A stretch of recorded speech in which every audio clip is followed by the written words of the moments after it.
Miarabantsika rehetra indray amin'ny anaran'i Jesosy Kristy dia faly manonona ny fiadanana manapaka anampontsika rehetrarehetra any amin'ny alalan'izao fifamangintsika mivantana na ny tsy mivantana ihany koa ho anareo rehetra izay mijery ny différé izany izao fampitana amin'ny alalan'ny vidéo izao. Voninahitra ho an'Andriamanitra ray tsy toa ary voninahitran'Andriamanitra dia hivavaka vetivety isika. Saotranao zay ry tomponay masina tsara indrindra ny amin'ny famindraponao sy ny fitiavanao ny miséricorde ny grâce zavatra rehetrarehetra ny fafenony izany zay atolotrao anay ary amenonao foana ny fiainanay entina indrindra ihany koa Jesosy Kristy manararoatra ny amin'ny tokony ho fahatsiarovana sy fahatsapatena avy aminay manoloana an'izay famindraponao zay ary tokony indrindra misy fifoazana ty anatinay Jesosy Kristy ampio am'izany izahay mba atsapa foana ny herin'ny filazantsara nentinao teo amin'ny hazo fijaliana 2 taona lasa mahery izay. Tononoko ambany fahefanao Jesosy izao fotoana izao amirapiratany voninahitra ao amanginao ny vonay anitsinao anay anamboaranao anay voninahitra anao ray tsy toa amin'ny anaran'i Jesosy Kristy zanakao no proklameko an'izany vavaka izany. Alleluia. Amen. Eny ary tompoko ny loha hevitra dinihantsika anio dia famakafakana tsotsotra fa Andriamanitra dia tsy azontsika vazivazina izy.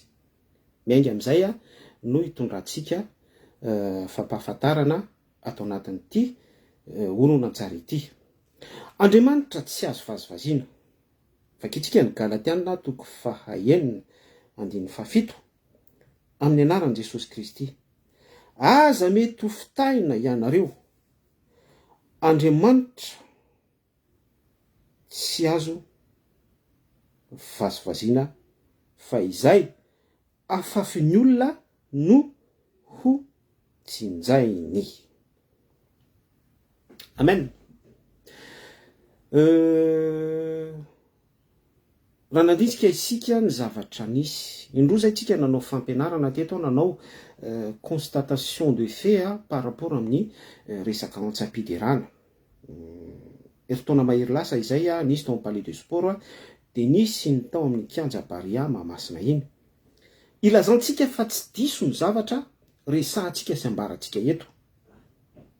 Ary sika moa dia mezaka foana manambara ny herin'ny filazantsara sy ny fahamarinana araka ny Baiboly. Raha ataontsika fitina fohifohy ilay antsapiderana tao amin'ny kianja barea dia niarana hita isika tsy miresaka fiainan'olona isika eto fa iresaka sitrapon'Andriamanitra sy resaka ny herin'ny filazantsara. Dia hitantsika tao anatin'iny ny bidera izany entre parenthèses hoe bidera fa izay mbola misy question remise en question be mihitsy hoe Andriamanitra dia mitady olona hidera aminy amin'ny fanahy sy famarinana. Vrais adorateurs. Zany hoe zay le mot hoe bidera izay zany dia mbola sous condition be fa isika rehefa milaza zavatra sy mandray zavatra itsika dia ny atsika izay araka ny soratra masina sy araka ny Baiboly foana. Donc ao anatin'ny contexte fao be zany hoe nisy bidera antsoina hoe rijarasoan'Raibe. Tsy resaka ny fiainan'ny rijarasoan'Raibe itsika. Anazy zany tsy isidirantsika ny fiainany fa isika dia resaka ny sitrapon'Andriamanitra. Dia hitantsika ny manao fitany isika ao anatin'ilay hoe constatation de fait ihany koa. Hitantsika ny zavatra nambarany hoe ianao dia tany an-danitra ianao sy ny sisa rehetra nilaza nanana fahitana izy naminany izy tao anatin'izany dia avy eo izy taorinan'iny faminaniny iny dia nisy ny teny nataony hoe mifona raha nisy ny diso avy aty amiko fa nisy ihany koa ny teny avy amin'Andriamanitra izay nambarako. Ary ny fahatelo farany dia misy ny antso nataony hoe ataovy partage jusqu'à 7000 hoy izy ao amin'ny pejinao zany fa izy tsy mamorona ity appelako ity fa rehefa mahatratra eo amin'ny antsoina hoe 7000 eo zany ny partage zay zany ny zavatra nangatahana. dia iverina indray isika hideran'Andriamanitra hoy izy.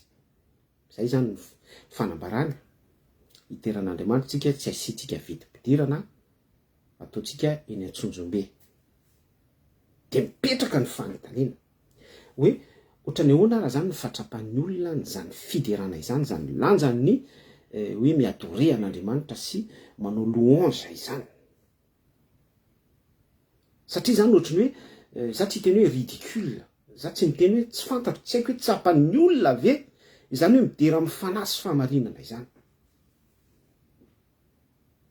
Mampametra-panontaniana lalina de lalina. Tsy fantatro hoe tsy hain'ny olona ve ny lanjan'izany, tsy tafita ve ny fampianarana, sa tena hoe ajambainy devoly ny olona. Ny zavatra teneniko amintsika sy efa ampitaiko amintsika foana, be da be ny olona no tsy mahazo aina amin'ny zavatra ambaratsika, be da be ny olona no tsy faly amin'ny zavatra tenentsika, kanefa misy fahamarinany be izay zavatra ambaratsika izay.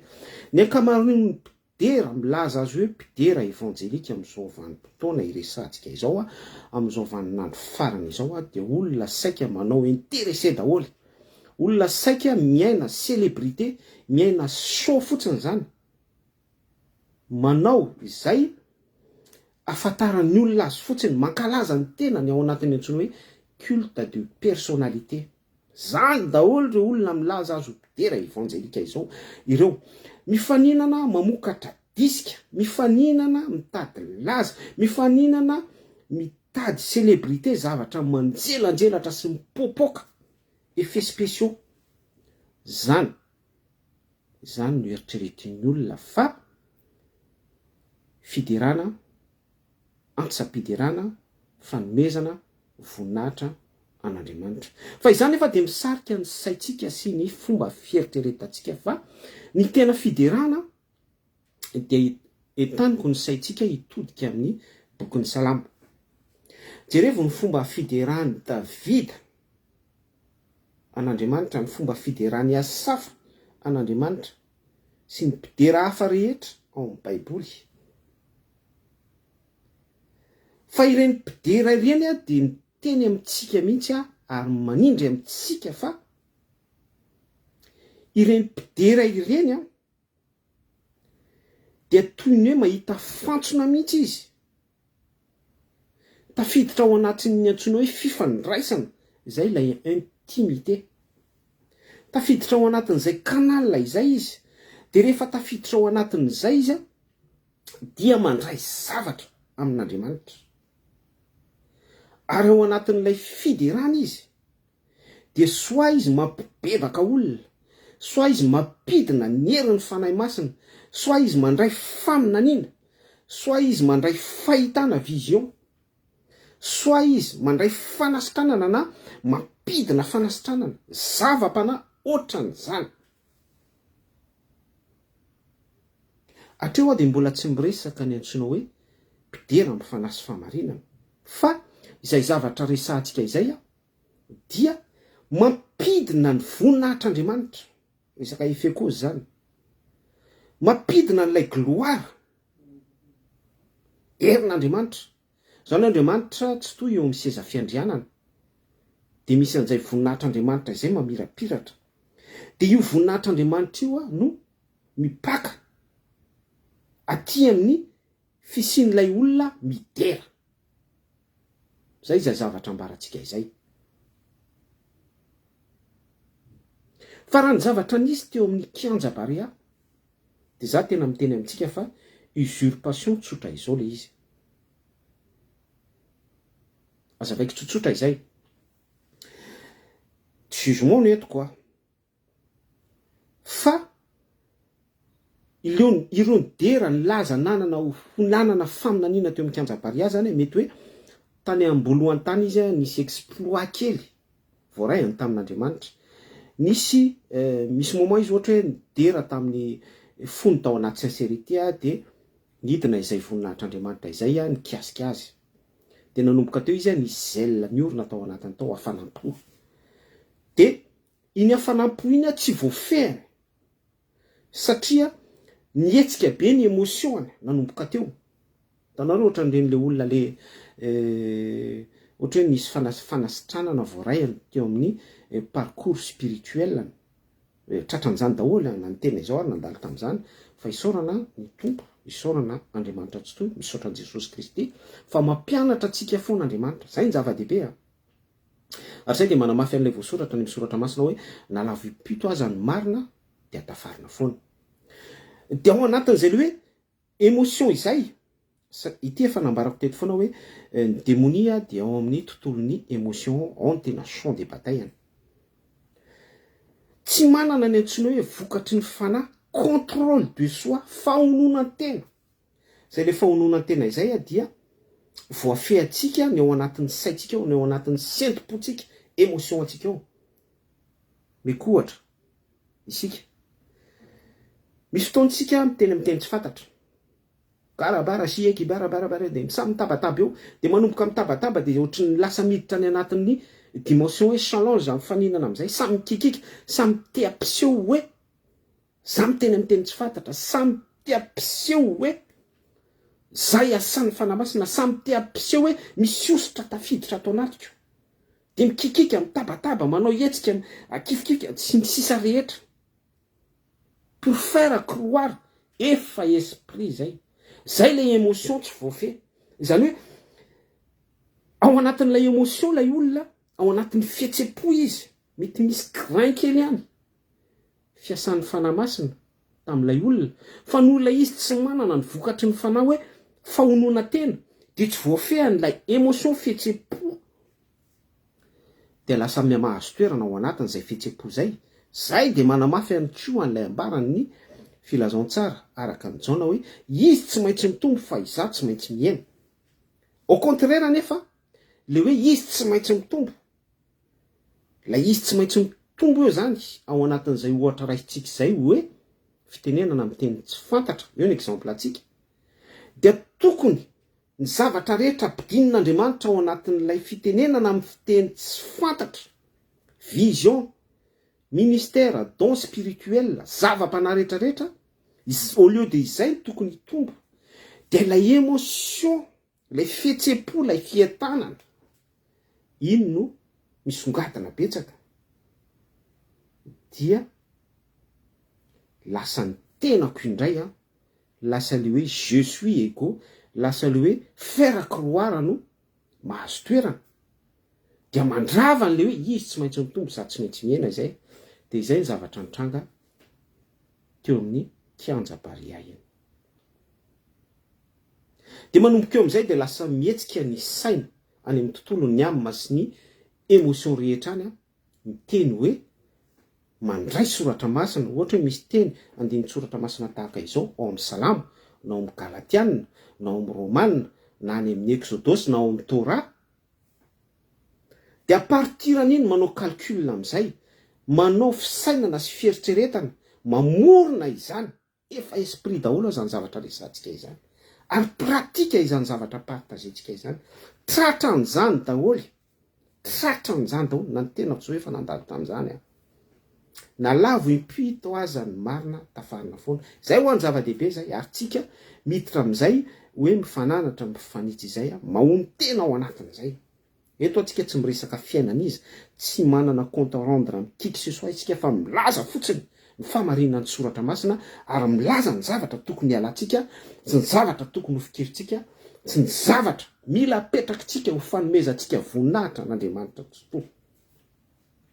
Dia manomboka eo amin'izay ny calcul à travers ny soratra masina. Dia izany ny zavatra hitantsika rehetra ety amin'ny réseaux sociaux na tsy ety ihany koa. Ohatra hoe fa ny fahasoavan'Andriamanitra no natoy izao samboriko izay verset zay dia akapareko amin'ny fiainako, ohatra hoe afaka sepeny zanako, na ohatra hoe misy zavatra kely positif eo amin'ny fiainako dia akapareko amin'izay ny soratra masina. Na dia hoe tsy nisy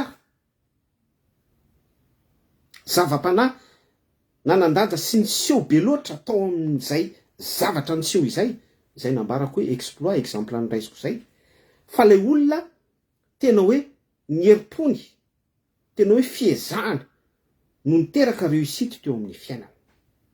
Fa ao anatin'izay zavatra izay, izay kajikajy izay sitrapon'Andriamanitra izy fa terentsika ho sitrapon'Andriamanitra sy ny fisainantsika no mamorona azy ho sitrapon'Andriamanitra atoditsika ho zava-paraha. De zany teny amintsika fa resaka émotion be zay, resaka tontolon'ny saina izay, ary tsy akasitran'Andriamanitra izany zavatra izany. Fa ny fikirakirantsika an'izay nefa sy ny fandehanantsika manazatra ny tenantsika handeha amin'izay fisainana sy fieritreretana zay manery ny fiasan'Andriamanitra eo amin'ny fiainantsika fa tsy conscient amin'izany tsika. Ary ny farany rehefa zarintsika amin'izany ny tolon'ny corps amy esprit atsika, de tonga mamitaka amin'izay tsika, tonga maminany lainga isika, ary tonga ny teniteny foana ohatran'ireny zavatra niseho teo amin'ny kianja ny barea ireny sika. Amen. Alléluia. Pratika be zany zavatra lazaitsika izany. Galatiana 4:9-7. Andriamanitra ry havana de tsy azo vazivazina. Plus sika manao an'ireny zavatra ireny, de plus sika mitsinjana fafintsika. Ary tellement marina ny Baiboly tellement tena hoe marina ny zavatra lazainy foana ny soratra masina hoe fa saingy tsy tanterahina vetivety ny ratsy ataon'ny olona, ka izany ny kirizan'ny zanak'olombelona amin'ny ratsy ataony. Maninona no miteny an'izany? À l'époque efa namberimberitsika teto foana zay hoe maka verset biblique avy ny mpanao politika eto miakatra ty fireneny ty aza matahotra milo fotsiny ihany fa ny fitiavana ny lehibe indrindra de samborona ny mpiandra miakatra eny Ambotsoroatra, makampaminany vavy brésiliana sy pilote sy ny sisa rehetra ohatra zany. De créena ao anatin'le calcul, zay le zavatra andresantsika teo, ampidirina ao anatin'le enjeu hoe selon ny besoin anatin'ny saiko any, na ohatra hoe misy plan positif ohatra hoe fantatro fa nonezaka nataoko de miteraka zavatra positif eo amin'ny fiainako de akapariko amin'iny amin'izay ny verset biblique. Ora nefa ny fisainako sy ny fieritreretako no nametrapetraka an'le izy. De efa nipitritrika teo efa nazavaitsika teo zay fa tsy sitrapon'Andriamanitra izay, fa ny zavatra tena sitrapon'Andriamanitra de misy herin'Andriamanitra mihitsy midina, misy fiasan'Andriamanitra mihitsy, misy zava-panahy mihitsy avy any ambony. Izay ny tena hoe filazantsara marina, izay ny tena hoe tokony ho famindratsika eo amin'ny fiainantsika. Fa sady mamitaka ny tenantsika isika no mamitaka an'Andriamanitra, nefa Andriamanitra tsy azontsika fitahana. Fa isika samysika no afaka mifamitaka sy afaka mampiaina sy miaina n'izay fitapitaka izay. De izay ao anatin'le contexte hoe mamazo vazy an'Andriamanitra tsika, manao an'Andriamanitra ho fahamenarana isika. Tanareo hatrany danger entin'ilay izy, hatrany efipetsy entin'ilay izy. Ny tranga tahaka an'ireny tsy atao amin'ny barea reny na ankoatra any am-piangonana koa misy zavatra ohatran'ireny. So tsika mieritreritra hoe Rija Rasolondraibiany nanao erreur na hoe ohatranazy ihany no nanao erreur na pasteur Mayolla ihany no namilany lainga ohatra hoe amin'ny 2013 présidence ny sisa rehetra ry tic-tac toy ihany. Araka ny fisainany sy fieritreretany, araka ny calculany, araka ny fikendrena. Satria izay le ego atsika. Fa izao ny zavatra tsara fantatsika. Ireny olona rehetra ireny raha mbola tsy tonga amin'ny stade ny antsoina hoe blasphemia izy, de afaka mandray famelan-keloka foana izy. Zay mahatsara an'ity Andriamanitra tompontsika ity. Izay no mahasacré an'ity Yahweh Elohim, Andriamanitra Isaka, Andriamanitra Jakoba, Israel, Andriamanitra nofo rehetra, Andriamanitra zasy anao ity. Ahoana ozy ny Baiboly? Asan'ny apôstôly toko faha 17 andin'ny faha 30 vakitsika vetivety zay. Asan'ny apôstôly 17 andin'ny faha 30 efa itsika rehetra izy ity amin'ny anaran'i Jesosy Kristy. Ary Andriamanitra ninitsy sy nijery ny androny tsy fahalalana, fa ankehitriny izy mandidy ny olona rehetra amin'izao tontolo zao ibebaka. Amen. Zany hoe raha nisy an'iny erreur nataony Rija Rasolondraibe izy, Rija Rasolondraibe iny zany, na misy erreur nataoko na nataonao, ka tao anatiny ny antsoina hoe tsy fahalalana, Zay tsy fahalalana izay mety inconscient le olona. Zay mihitsy ny contexte an'le izy. Zany hoe par rapport amin'ny herin'ny filazantsara, par rapport amin'ny famarinan'ny soratra masina, par rapport amin'ny vérité biblique, zay le hoe tsy fahalalana. Tanao ohatra ny olona miteniteny fotsiny reny hoe oh mon Dieu, oh my God, fa tsy fatany zany soratra masina zany. Fatany hoe misy Andriamanitra, izy zany plivava fotsiny hoe misy Andriamanitra. Reo misy zavatra positif na misy zavatra négatif de aingana be vavan'io oh my God. Baiboly nefa de miteny tsara hoe aza manononona foana ny anaran'ny Jéhovah Andriamanitra ao. Mampianatra zany Andriamanitra tsy toa. Fa du moment à partir ny mahare herin'ny filazantsara izy mahare mpitory-teny anankiray izy miteny ohatran'izao zavatra pitaitsika zao hoe Andriamanitra tsy azo vazivazina. Aza manononona foana ny anaran'ny Jéhovah Andriamanitra ao. De izay fampitana ny soratra masina izay, fampitana hoe mila mahalala le olona. Le fahalalana eo dia mila tsapany ny fisainana sy fieritreretan'ilay olona, lalina mihitsy ny hoe Andriamanitra tokoa ne ka misy lanjany sy heriny, valeurany sacré, misy hasiny. Zay le hasiny zay le hoe tsy azo vazivazina. Raha miresaka hasina izay tsika de masina. Ka rehefa mahatsapany zay lay olona, conscient, marina tokoa zany.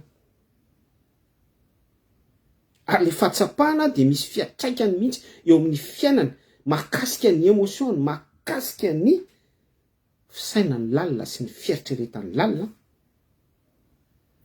Ka partiran'izay le olona raha mikiry izy,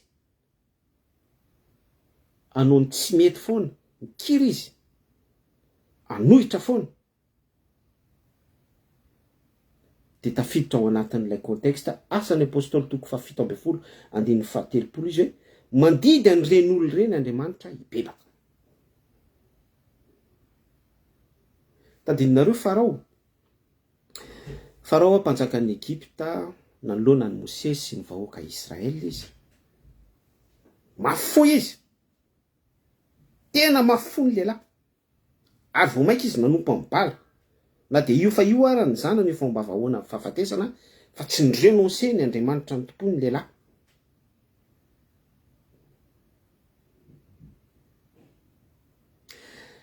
Andriamanitra de mandidy azy hibebaka amin'ny alalan'ny loza 10 Egypta, amin'ny alalan'ny mpaminany sy mpisorony Arona sy i Mosesy, amin'ny alalan'ny famantarana isan-karazany.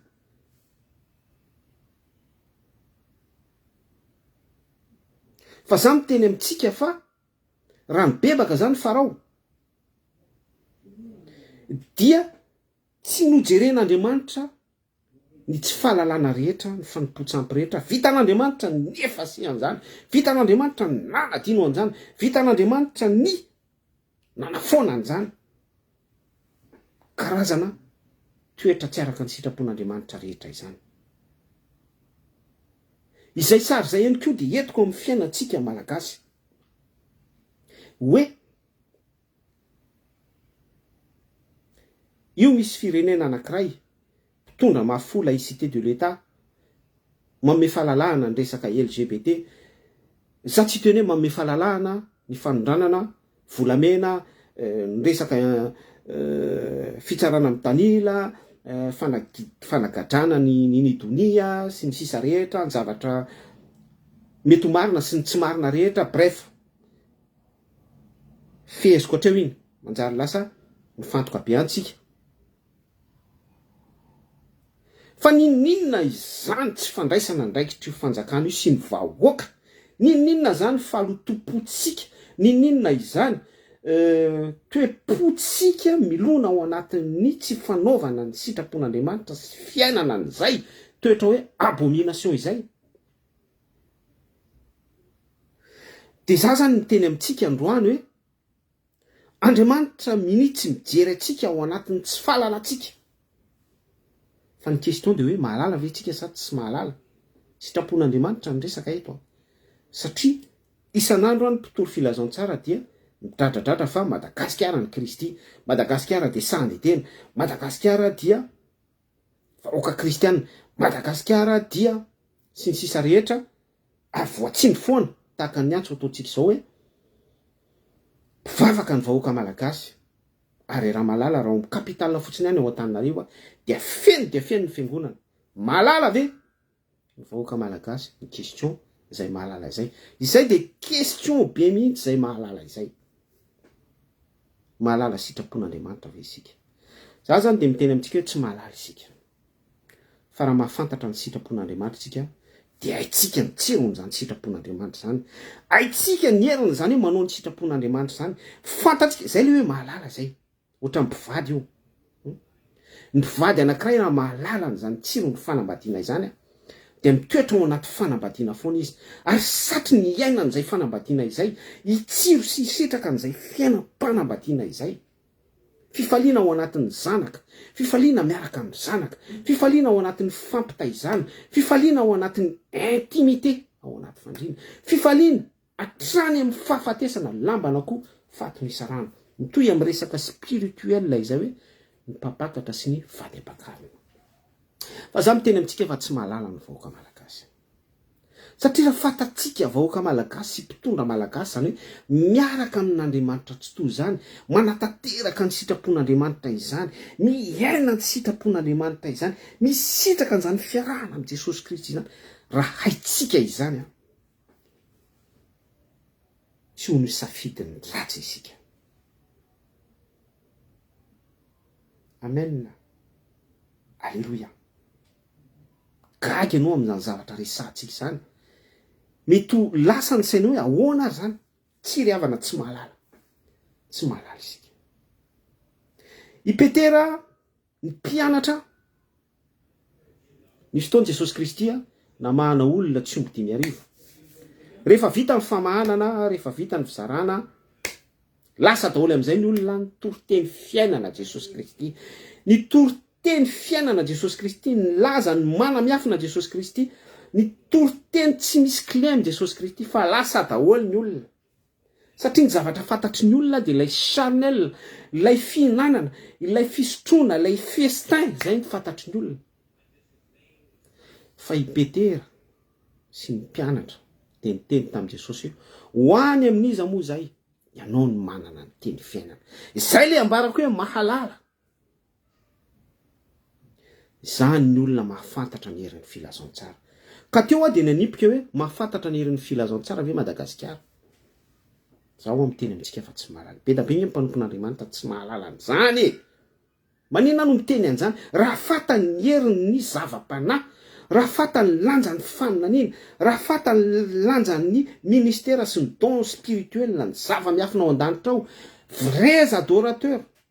Tsy ohatrandreny ny zavatra nresahany Andrija Rasonay be teo amin'ny kianja barea.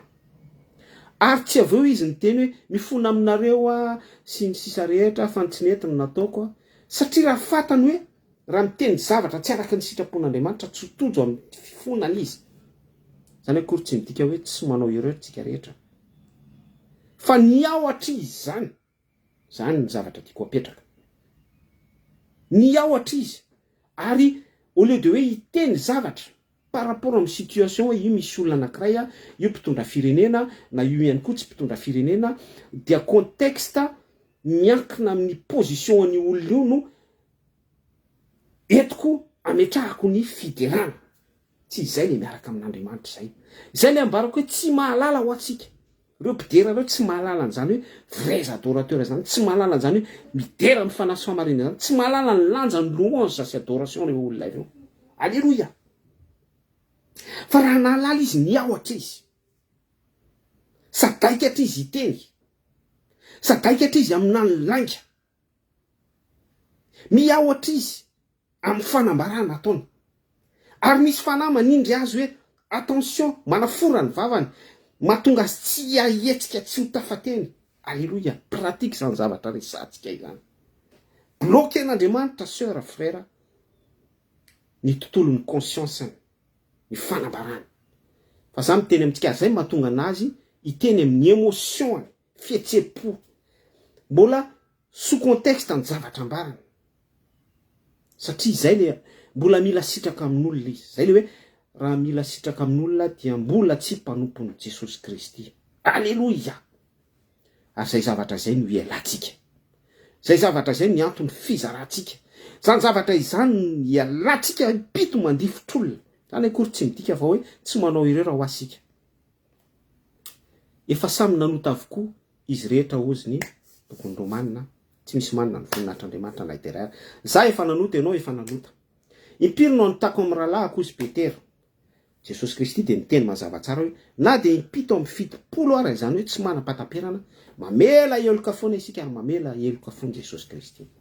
Azay ilay niteny amiko teo hoe Andriamanitra amin'ny tsy mijery ny androny tsy fahalalana, zany hoe tsy fahalalana rijarasolondray be, tsy fahalalako, tsy fahalalantsika rehetra ny anotantsika. Ao anatin'izay contexte zay mandidy atsika Andriamanitra hibebaka, fa tsy après indray hoe mifona isika. Amiko zany tsy fibebahana. Hoe mifona aminareo tsy aridera intsony ve zany tsika dia aveo indray hoe ataovy 7000 partage ity. Culte de personnalité enjana be. Raha ataoko fintana vetivety ny parcours-ny tsisy idirako ny fiainany fa par rapport amin'ny voninahitr'Andriamanitra fotsiny hoe resaka célébrité le izy. Izy efa niaina tao anatin'ny célébrité, hitanareo le hoe hofandresena nefa tsisy azo atao, za efa tianao, tsy azo averina mba tsy tia intsony. Tamin'ireny izy célèbre be mihitsy miaraka amin'le voix de tête. De izay le resaka calcul hoa, zay le resaka any amin'ny saina. Izay tendance izay hoe comment je fais pour garder ma célébrité, mba hiainako foana an'izay resaka célébrité zay zany. De andeha hitsambadika fotsiny hoe mikasika ny tompo mety nisy zay zavatra izay possible. Zany akory tsy miteny hoe tsy possible zany zavatra izany hoe namangy azy ny tompo. Fa noho ilay émotion araka ilay zavatra nambarantsika teo, noho ilay fihetsem-po tsy voafeha, dia taraika ao foana amin'izay. Dia au lieu de hoe hidera amin'izay hoe hitodika amin'Andriamanitra, Andriamanitra, ny trône an'Andriamanitra, zay mantsy le fiderana, ny trône an'Andriamanitra no kasiana. Ny seza fiandrianan'Andriamanitra no kasiatsika. Fa tsy hoe ny olona no kasiatsika. Misy poids be zany zavatra resantsika izay.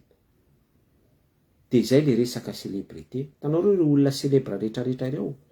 Isan'andro izy manao calcul foana hoe ahoana ny afahako migarder ny faninako, ahoana ny afahako migarder ny célébrité ako, ahoana ny afahako maharitra amin'ny hoe izaho malaza. Izy tsy maintsy mitombo azy, za tsy maintsy miaina. Alleluia. Fa ny tena fiderana nefa dia ny trône an'Andriamanitra no kasiatsika. Zay le vrais adorateurs. Vakio ny bokin'ny Apocalypse. Zava-panahy be ty resantsika ity. Zava-panahy be ty resantsika ity. Nahita olona araky ny foka ozy Andriamanitra tsy to tamin'ny Davida.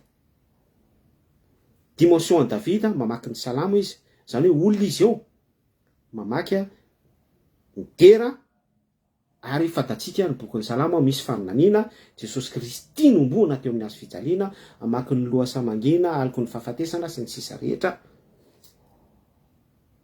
Eritrereto zany dimension zany. Nandratany Davida bokin'ny salamo riasafy. Fa misy fiderana zany ao hoe herin'Andriamanitra midina, mamirapiratra, mampahita, manome vision, manome faminaniana. Zay le niteneniko hoe misy trône voakasika eo ny voninahitr'Andriamanitra. Zay mbola resaka hoe ny voninahitr'Andriamanitra ny midina tao amin'ny Davida. Mahatonga ny fiderana ho amin'izay dimension zay. Fa ny bokin'ny Apocalypse eto dia milaza amin'izay ny sekrean'ny midera mifanasy famarinana, vrais adorateurs, mitady olona fatratra idera azy amin'ny mifanasy famarinana. Zany hoe mitraverser mihitsy ny royaume de Satan. Efesianina toko fahenina eo ambony lohantsika eo dia mikasika ny trône an'Andriamanitra. Zava-mananana efatra ny loholona 420. Midera andro aman'alina. Io ny trône an'Andriamanitra midera andro aman'alina. Masina, masina, masina Jehova. Tompony maro. Enika azy ny voninahitra, enika azy, eniky ny voninahiny ny tandro rehetra.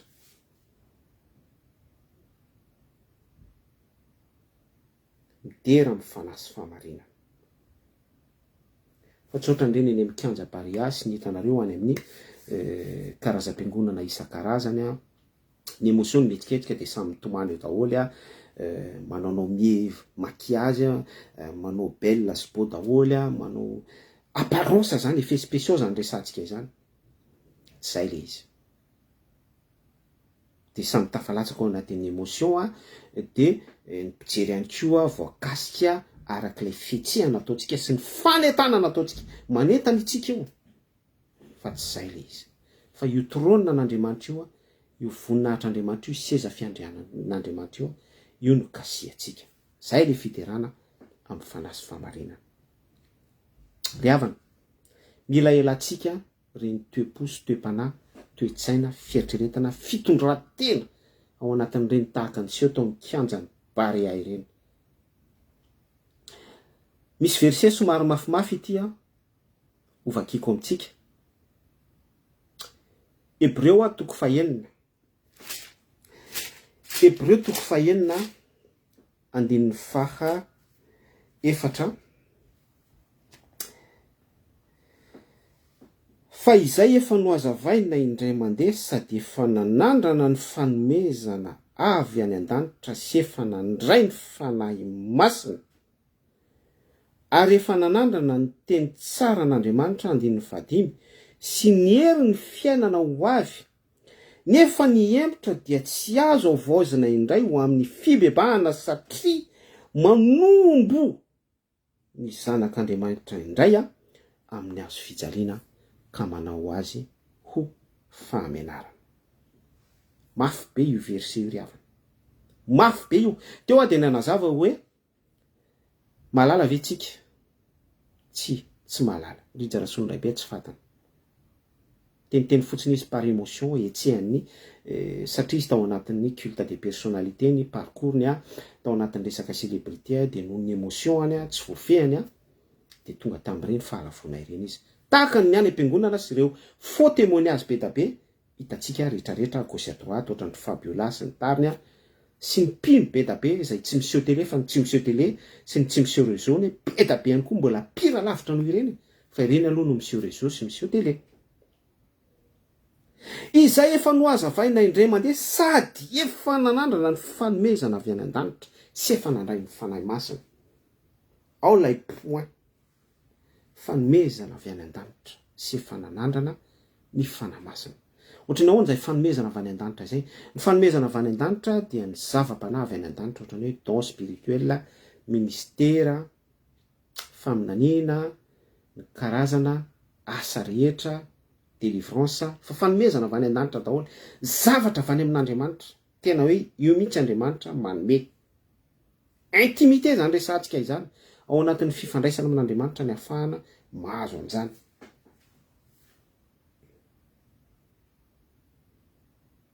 Tsy miresaka usurpation tsika. Satria fiderana izany tsy isy dikany amin'ny démonie no usurper an'izany. La preuve reny teny amin'ny kianja ny barea reny. Lolovo ny fotsiny émotion anao dia vitany usurper an'izay, manao usurpation ny resaka antsapiderana ireny. De manangana pire évangélique be da be amin'izay izy. Dans le contexte hoe pire, pidera, mpanao antsapiderana, fa usurpation ny fiainan'ilay olona tsy misy mifanaraka amin'ny zavatra taky baiboly. Be da be ny pire évangélique amin'izao vanim-potoana izao. Jereo fotsiny anao clip évangélique fa ny fitafiana tsy misy mifanaraka amin'ny sitrapon'Andriamanitra. De mety hiteny indray tsika hoe samy manao ny fiainany io sy aza mitsara mba tsy ho tsaraina Andriamanitra mijery ny atiny fa tsy mijery ivelany sy ny sisa rehetra. Samy tsamborona daholo zany ny verset biblique ahafahana miaro teny. Zany hoe ny position atsika zany no amboarintsika par rapport amin'ny erany filazantsara sy ny soratra masina. Zany ny zavatra misy amin'izao. Resaka émotion daholo zany. Zay le hoe ao amin'ny saitsika ao ny tena champ de bataille ny devolo zany hoe ao devolo ny mamitsaka dia ao devolo ny makatoerana. Dia ao izy no mampiasa verset biblique. Raha vao miteny ry olona ry, raha vao miteny ry mpanompon'Andriamanitra ry, raha vao miteny dada sy mama dia avoa ny verset biblique. Raha vao miteny ihany dia avoa izy verset biblique hiarovantsika ny tenatsika. Zany hoe tenatsika ny position antsika, ny fisainantsika sy ny fieritreretantsika zany no arovantsika. Fa tsy lay sitrapon'Andriamanitra. Attention fa Andriamanitra tsy miandry antsika hiaro azy izy. Tsy miandry antsika hiaro ny sitrapony izy. Fa isika nefa mila conscient kosa hoe misy voninahitr'Andriamanitra tsara apetratsika amin'ny toerana eo amin'ny fiainatsika andavanandro, équilibre zany. Ary misy herin'Andriamanitra, raha vao conscient am'izany tsika dia mame hasiny an'ilay tenin'Andriamanitra hoe any amin'ny Efesiana hoe aza mame fitoerana ho an'ny devoly. Détail be zany zavatra resahantsika zany. Fa raha vao tsy conscient am'izany ianao dia ianao mihitsy no mame fitoerana ho an'ny devoly. Mety verset biblika ny teneninao sy eritreretinao fa petrakao eo amin'ny fiainanao andavanandro, iarovanao ny positionnao, fa dans le sens hoe paradoxe hoe mame fitoerana ho an'ny devoly ianao. Au lieu de hanohatra ny devoly ianao, toeriny devoly fahavarinareo dia handositra anareo izy, fa ianao mihitsy no miopy, ianao mihitsy no mamahana ny démonie eo amin'ny fiainanao. Am'le hoe aza mitsara mba tsy ho tsarainy esory ny andro eo amin'ny tapikandronao zay vao manala ny sombikazo eny amin'ny masony hafa ianao, zay tsy nanota taminareo ianao kitorakasy sy ny sisa rehetra. Miopy devoly ianao, miopy démonie ianao. Mafimafy zany zavatra resantsika izany, fa misy hafatra ampitaitsika ao anatin'izany, misy hafatra ampitainy ny soratra masina hoa soanao ao anatin'izany. Andriamanitra no ekena mihoatra ny olona. Hébreu 9:9 no vakitsika teo, 4 sy 5 miary 5. Efa nanandrana ny teny tsara n'Andriamanitra sy ny herin'ny fiainana ho avy, migote mihitsy. Tia migote tia dia ohatran'le hoe mahalala ny resantsika teo. Ny olona hoa raha migote zany raha mahafantatra ny tsiro. Tanareo Adama sy Eva rehefa nigote an'ilay hazo fahalalana ny tsara sy ny ratsy izy tao amin'ny sany Edena dia tonga dia niboridana. Tafiditra tamin'ny tena ny ota. Dia ohatran'izay koa io resaka hoe 5 hoe nanandrana ny teny tsara ny tery tsara n'Andriamanitra sy ny herin'ny fiainana ho avy. Ny olona izany manandrana an'izany teny tsara ny filazantsara sy ny herin'ny fiainana ho avy zany, ny tenin'Andriamanitra izany, manandrana an'izany dia misy zava-panahy tanteraka ao amin'ny tenany, misy fanovana, misy transformation, misy transfiguration, fiovatare. Jesosy Kristy sisy telo mirahalahy. Mosesy tao tendrombohitra Sinay. Transformation, travail makany amin'ny fahaterahana indray. Ny olona nanandrana an'izany nefa ny hemitra. Tena mandinika isika Jodasy ny fahanan Jesosy Kristy teo foana izy. Fahanan Jesosy Kristy teo foana izy niaraka tamin'ny mpianatra 12 Saul mpanjaka nofahana n'Andriamanitra tsy toy izy teo amin'ny fanjakana. Betsaka tokoa ny zavatra namahana ny Andriamanitra tsy toy azy tamin'ny alalan'ny izy Andriamanitra tenany sy tamin'ny alalan'ny Samuela mpaminany. Fa nisy fotoana izy nihemitra. Averiko tsara ho ilay hoe manandrana eto tena hoe manandrana. Ty zao misy rano, manandrana rano tsapako mihitsy ny rano. Ary ny fahafantarako fa misy besoin ako ao anatin'io rano io, misy fahatsapako mihitsy raha vao tsy misotro an'io rano io dia miteraka ary prouvé mihitsy eo amin'ny vatako. Ary ny vatako dia compatible amin'ny vatako tsara io rano io. Ary io rano io manala ny etaetako rehefa avy misotro rano dia afaka ny etaetany. Misy fahatsapana izay mihitsy ihany koa dia izay no mivadika zava-panahy amin'ny tontolo ara-panahy rehetra. Misy an'izay besoin zay, misy an'izay hoe etaeta te hisotro zay, misy an'izay hoe soulagement izay rehefa tena hoe avy misotro, misy an'izay zavatra izay tanteraka amin'ny vatako, zay le fahatsapana. Fa zany miteny amintsika fa be da be ny olona tsy miaina an'izay fahatsapana izay rehefa mivavaka izy. Be da be ny olona tsy manana an'izany fahatsapana izany rehefa ao anatin'ny fiderana, fanomponan'Andriamanitra, fiombonam-bavaka amin'ny lafiny rehetra mihitsy. Dia mitohy ihany ny fanazavantsika amin'ilay resaka hoe mpivady teo. Ho antsika mpivady rehetra dia mahafantatra tsara an'izany fiainam-panambadiana izany. ao anatin'ny ataky, ao anatin'ny iady, ao anatin'ny fifaliana, ao anatin'ny hoe mialatsina teny anty ro zay hoe verolotino, very zanaka, misy zaza maditra sy misy fatsapana en jeu be ao anatin'izany rehetrarehetra izany. De izany le zava-panaresantsika hoe manandrana mihitsy tena hoe goûté, misy goût tsapanao mihitsy ao anatin'izay, misy goût, misy hoe tsiro. Alleluia.